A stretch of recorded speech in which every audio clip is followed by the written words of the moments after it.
আসসালামু আলাইকুম। কেমন আছো তোমরা সবাই? আশা করছি তোমরা সবাই খুব ভালো আছো, সুস্থ আছো। আলহামদুলিল্লাহ, আমরাও বেশ ভালো আছি।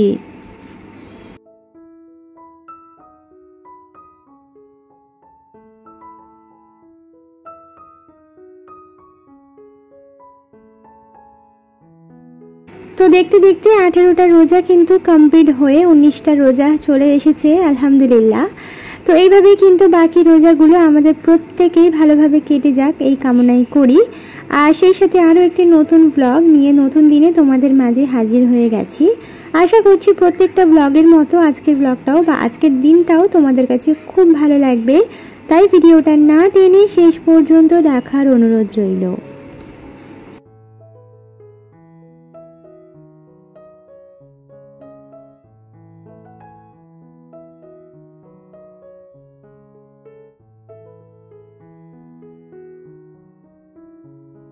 তো এখন যেহেতু সকালে নাস্তা বানানোর কোনো ঝামেলাই নেই, তাই হাজবেন্ড উঠে ওনার মতোই কাজে বেরিয়ে গেছেন। এই 7টা নাগাদ করে উনি বেরিয়ে চলে গেছেন, আর আমি ঘুম থেকে উঠেছি 8টা নাগাদ।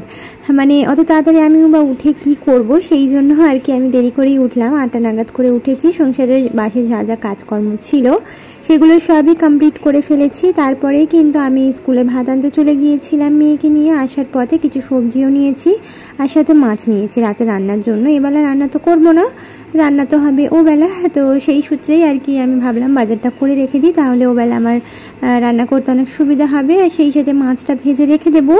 এখন তো ডাঁটার সিজন চলে এসেছে, ডাঁটা দিয়ে এমনি টমেটো আলুর ঝোল করো বা মাছের ঝোল করো, যেটাই করে থাকো না কেন, খেতে কিন্তু বেশ মজা লাগে।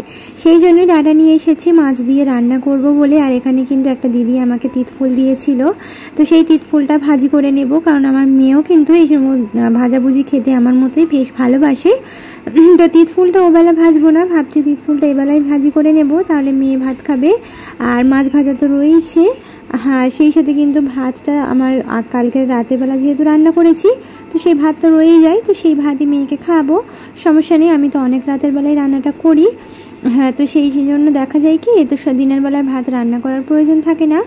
তো যেটুকু ভাত থাকে ও খেয়ে নেয়, আলহামদুলিল্লাহ, অসুবিধা হয় না। তো আবারও কিন্তু রাতেরবেলা আমার রান্না করতে হয়। তো এখানে কিন্তু তিতফুলটা ভাজি করে নেব সরু সরু করে, আলু কুচি করে, আর সেই সাথে মাছটা ভাজি করে রেখে দেবো। ওবেলা কিন্তু মানে রাতের বেলায় ডাঁটা দিয়ে টমেটো আলু মাছের ঝোল করব, সেই জন্য।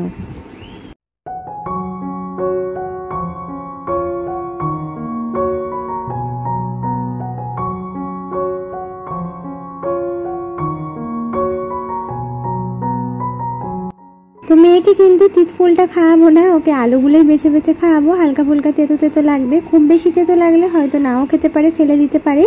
সেই জন্য আলুটা দিচ্ছি। না হলে আমরা যদি দুজনে এমনি খেতাম দুপুরবেলায়, মানে রোজার ছাড়া, তাহলে কিন্তু আলুটা দিতাম না, এমনি পেঁয়াজ দিয়ে ভাজি করে নিতাম, তাহলে কিন্তু খাওয়া যেত। কিন্তু মেয়ে যেহেতু খাবে, ও তার এমনিতে তো খেতে পারবে না, সেই জন্যই আর কি আমি এখানে ছোটো ছোটো করে আর কি কুচি কুচি করে আলুটা কেটে দিয়েছি, যাতে ও খেতে পারে, কোনো সমস্যা না হয়।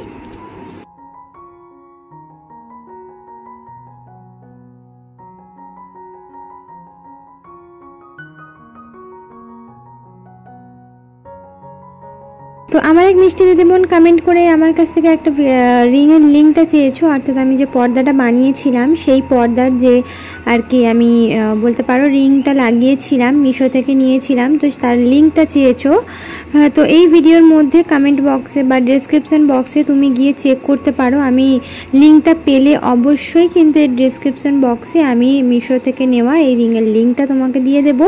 তুমি চেক করে নেবে। যদি লিঙ্কটা পেয়ে যাও তাহলে মনে করবে যে আমি পেয়ে গেছি, তাই তোমাকে দিচ্ছি। কারণ আমি যখন ভয়েস ওভার দিচ্ছিলাম তখন তো আর আমি চেক করিনি, যখন আমি ভিডিওটা ফাইনালি এডিট করতে বসি একদম কমপ্লিটলি, যখন একেবারে পাবলিক করি, তখনই তো আমি ওগুলো সেট করি। তো সেক্ষেত্রে যদি আমি লিঙ্কটা পাই তাহলে ডেসক্রিপশন বক্সে দিয়ে দেবো, তুমি চেক করে দেখে নিতে পারো। সেখানে যদি পেয়ে যাও আশা করছি অসুবিধা হবে না, আমার মনে হচ্ছে আমি লিঙ্কটা দিয়ে দিতে পারবো। তাহলে তুমি ওখান থেকে ডেসক্রিপশন বক্সে গিয়ে অবশ্যই লিঙ্কটা চেক করে নিতে পারো।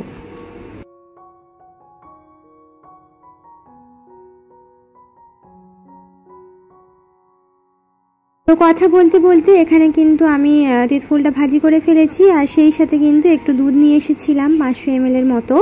এই দুধটা কি করব বলো তো, এই দুধটা দিয়ে দুটো জিনিস হবে। এক তো একটু সেমাই রান্না করব, কারণ আমার কাছে অল্প একটুখানি সেমাই আমার ফ্রিজের মধ্যে ছিল, আমার সেটা মনেই ছিল না যে আমার ফ্রিজের মধ্যে সেমাই আছে। তো দেখা যাক, যদি তেমন মনে করি তাহলে এই 500 দুধের পুরোটাই সেমাইটা বানিয়ে নেব। ঠান্ডা ঠান্ডা ইফতারে খেতে বেশ মজা লাগবে। আর যদি তেমন মনে হয় তাহলে কিন্তু আরও 500 ml দুধ কিনে ইচ্ছা আছে একটুখানি কাস্টার্ড না, ঠিক একটু শরবত টাইপসের করব, ঠান্ডা চিল শরবত যাকে বলা যায়। তো ওই যে সাবু বা তোকমা দিয়ে সমস্ত ফল কেটে যেভাবে বানিয়ে থাকি, তো সেইভাবে আমি করব। তো দুটো রেসিপি কিন্তু নেক্সট ব্লগে তোমরা পেয়ে যাবে, এই ব্লগে আমি দেবো না, কারণ এই মুহূর্তে আমি বানাবো না। দুধটা আজকে ফুটিয়ে রাখছি, কালকে সকালবেলায় আমি বানাবো। কারণ আপাতত আমার কাছে কাজু কিশমিশ এগুলো অ্যাভেলেবেল ছিল না যে আমি পুরোটা রেসিপিটা বানিয়ে নেব। সেই জন্য আমি দুধটা জাস্ট বয়েল করে ফ্রিজে রেখে দিচ্ছি। কালকে সকালবেলা যখন আমি বানাবো সেটা তোমাদের সঙ্গে পরের ব্লগে ডেফিনেটলি দুটো রেসিপি শেয়ার করব। আশা করছি তোমাদের বেশ মজা লাগবে। আর হয়তো অনেক দিদি বোনেরা তো বানিয়েই ফেলেছে অলরেডি, বাট আমার এখনও বানানো হয়নি। ওই যে ঠান্ডা শরবত, ওটা কিন্তু অলরেডি রোজার মাসে আমার অনেকবার হয়ে যায়, বাট এই বছর এখনও পর্যন্ত বানিয়ে উঠতে পারিনি সময়ের অভাবে। তো কালকে বানাবো, আর সেটা নেক্সট ব্লগে তোমাদের সঙ্গে শেয়ারও করব। তো সেই ব্লগটা দেখতে হলে অবশ্যই কিন্তু আমার চ্যানেলটাকে সাবস্ক্রাইব করে বেল আইকনটা প্রেস করে দিতে হবে। এতে করে যেটা হবে, আমার ভিডিও ছাড়া মাত্রই তোমাদের কাছে নোটিফিকেশনটা পৌঁছে যাবে। আর যারা অলরেডি কাজটা করে দিয়েছো তাদেরকে অসংখ্য ধন্যবাদ।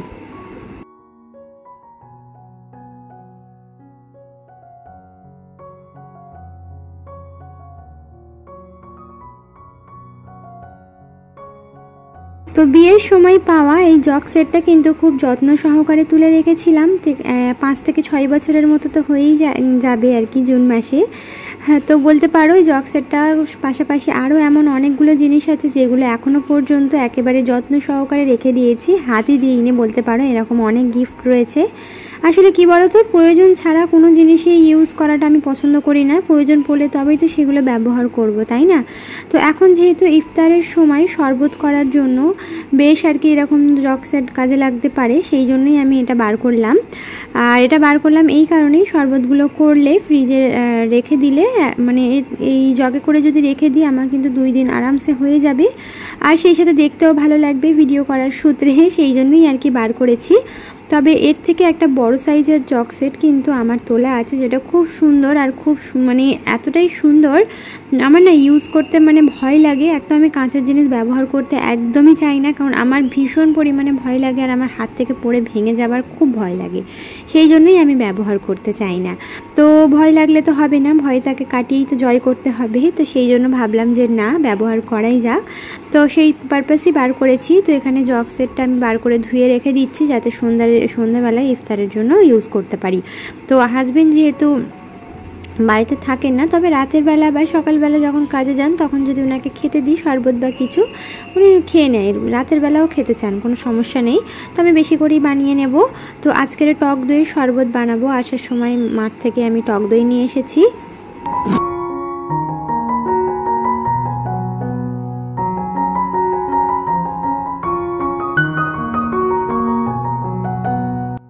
আসলে হাজবেন্ড বলেছিলেন যে আজকের ইফতারিটা মনে হচ্ছে আমি বাড়িতে এসেই করতে পারি, কারণ কাজ ওনার খুবই হালকা রয়েছে।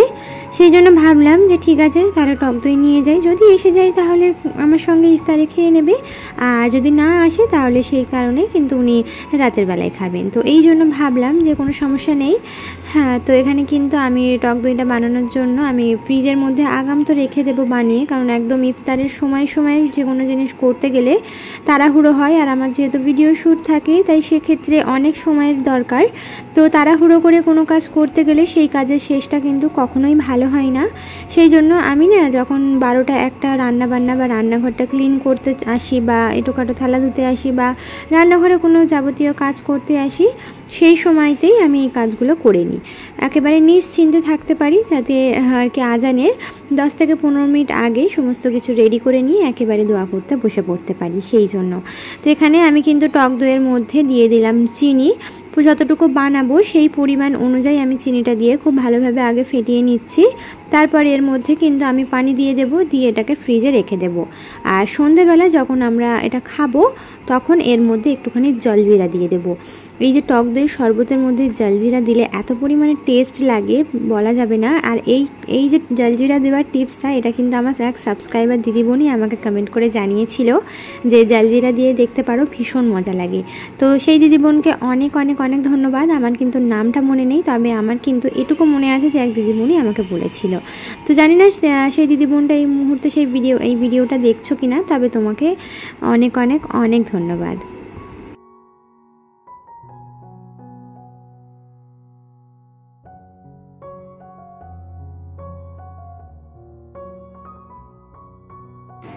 তো কালকে যেহেতু বুধবার ছিল, হাজবেন্ড কালকেরই কিন্তু রাত্রেবেলায় যখন আর কি মার্কেটে গিয়েছিল তখনই কিন্তু ফলগুলো এনে দিয়েছিলেন, কারণ উনি জানতেন যে কাল থেকে তো আমি বাড়ি থাকবো না।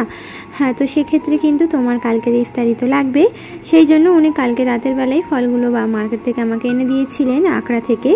হ্যাঁ, তো আমি কিন্তু অমনি ফ্রিজের মধ্যে রেখে দিয়েছিলাম, রাতের বেলার কিছুই করিনি। তো এখন এই যে ইফতার বানানোর আগে বলবো না, এখন এই যে 1টা থেকে 2টোর মতো বাজে, মেয়েকে খাইয়ে দাইয়ে ঘুম পাড়িয়ে দিয়েছি। আর আমারও কিন্তু গোসল করে নামাজ শেষ করা হয়ে গিয়েছে। তারপরেই এই যে চলে এসেছি ফলগুলো কেটে নিতে। তো ফলগুলো যতটুকু প্রয়োজন কাটাকুটি করে আমি কিন্তু ফ্রিজের মধ্যে ঢুকিয়ে দেব, দিয়ে তারপরে আমি একটু রেস্ট করব। 4টে নাগাদ পর্যন্ত একটু ঘুমিয়ে নেব, তারপর ঘুম থেকে উঠে আবারও কিন্তু আসরের নামাজটা শেষ করে হ্যাঁ তারপরেই কিন্তু আমি বাকি কিছু কাজকর্ম সেরে নেব।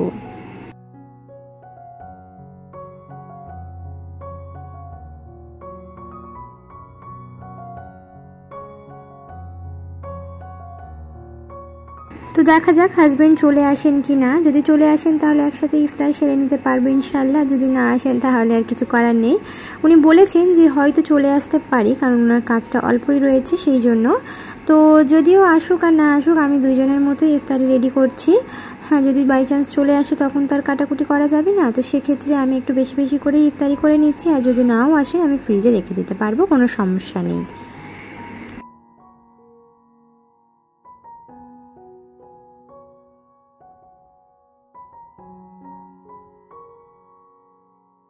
ভিডিওটা দেখতে দেখতে ভিডিওর কোনো অংশ তোমাদের কাছে যদি একটুও ভালো লেগে থাকে তাহলে অনুরোধ করব অবশ্যই একটা লাইক করে দেবে, কারণ তোমাদের একটা লাইকের মাধ্যমেই এই ভিডিওটা আমার অনেক দিদিমণিদের কাছে পৌঁছে যাবে।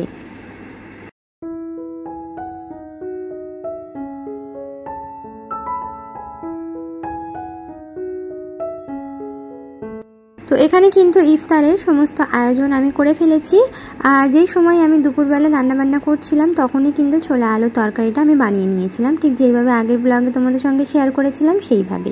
তো সেই জন্য আর আজকে শেয়ার করলাম না, একদম ছট করে সমস্ত মশলাপাতি মানে মাখিয়ে ম্যারিনেট করে যেহেতু বানিয়ে ফেলেছি তাই আর শেয়ার করিনি। তো এই যে এখানে কিন্তু ইফতারের সময় হয়ে গিয়েছে, আর প্রায় 15 থেকে 20 মিনিটের মতো বাকি রয়েছে। তো আমি এখানে ইফতারের জোগাড়টা করে নিচ্ছি। আর এই যে একদম ইফতারের আগ মুহূর্তেই আমি এখানে জালজিরাটা অ্যাড করে দিচ্ছি, দেবার পর একেবারে সমস্ত কিছু রেডি করে নেব। আর সত্যি কথা বলতে আমার ভীষণ আনন্দ লাগছে, কারণ এই যে ইফতার করতে রেডি করছিলাম আর আমার হাজবেন্ড চলে এসেছেন। আর আমার তো ভীষণ মজা লাগছিল যে একসাথেই করব। তো এখানে কিন্তু টক দইয়ের মধ্যে আমি কিন্তু এখানে তোকমাটাও দিয়ে দিচ্ছি। আমি প্রত্যেকটা শরবতের মধ্যেই তোকমাটা দিয়ে থাকি, আমার ভীষণ ভালো লাগে খেতে, সেটা যে কোনো আর কি শরবতই হোক না কেন। তো আমি এখানে তোকমাটাও দিয়ে দিলাম, সমস্ত কিছু দিয়ে খুব ভালোভাবে ব্লেন্ড করে নিচ্ছি, নিয়ে এটাকে রেখে দেবো।